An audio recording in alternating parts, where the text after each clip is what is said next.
Hello friends, welcome back to Kadamba Samayal. இன்றைக்கி நம்ம கதம்ப சமையலில் ஸ்வீட் கார்ன் வச்சு ஈவினிங் டைமில் ஒரு ஸ்நாக் ரெசிபி எப்படி பண்ணுறதுன்னு பார்க்க போகிறோம். வாங்க வீடியோக்குள்ளே போயிடலாம். இப்போ இது பண்ணுறதுக்கு என்னென்ன ஐட்டம் எடுத்து வச்சுக்கணும்னு நான் சொல்கிறேன்.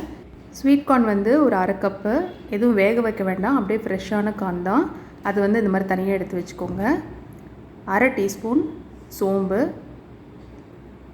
1 இன்ச் அளவுக்கு இஞ்சி தோல் எடுத்துகிட்டு இந்த மாதிரி பொடி பொடி நறுக்கி வச்சுக்கோங்க.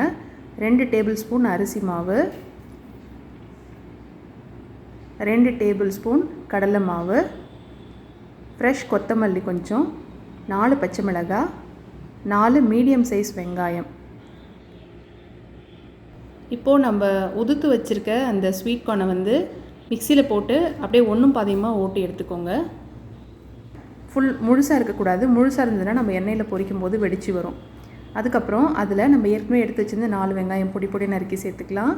அப்புறம் ஃப்ரெஷ் கொத்தமல்லி, 4 பச்சை மிளகாய் பொடி பொடி நறுக்கினது, இஞ்சி 1 இன்ச் அளவுக்கு பொடி பொடி நறுக்கினது, அரை டீஸ்பூன் சோம்பு, கொஞ்சமாக பெருங்காயத்தூள், தேவைக்கு ஏற்ற அளவுக்கு உப்பு.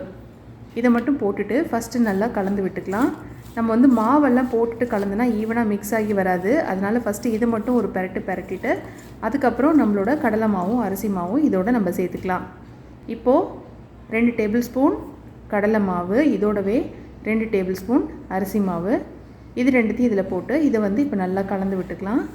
இதெல்லாமே நல்லா ஈவனாக கலந்து விடுங்க.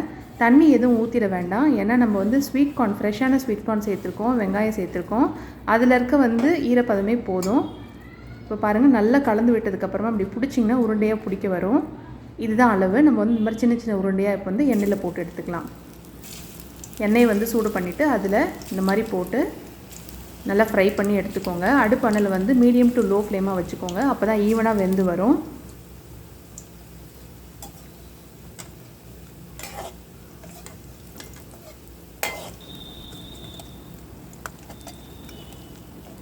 இந்த மாதிரி செஞ்சு கொடுத்திங்கன்னா ஈவினிங் டைமில் குழந்தைங்க ரொம்ப விரும்பி சாப்பிடுவாங்க. இது கூட சாஸ் வச்சு தொட்டு சாப்பிடும்போது ரொம்ப நல்லாயிருக்கும். பாருங்கள், இப்போ ஃப்ரை வந்து ரெடி ஆகிடுச்சு. இது வந்து எண்ணெயிலேருந்து எடுத்துடலாம். அவ்வளோதாங்க. ரொம்ப சிம்பிளான ரெசிபி தான். இந்த ஸ்நாக்ஸ் வந்து கண்டிப்பாக உங்கள் எல்லாருக்கும் பிடிக்கும். கண்டிப்பாக ட்ரை பண்ணி பாருங்கள். இந்த வீடியோ பிடிச்சிருந்தால் லைக் பண்ணுங்கள், ஷேர் பண்ணுங்கள். மறக்காமல் நம்ம சேனலுக்கு சப்ஸ்கிரைப் பண்ணுங்கள். இன்னொரு நல்ல ரெசிபியில் பார்க்கலாம். தேங்க்யூ.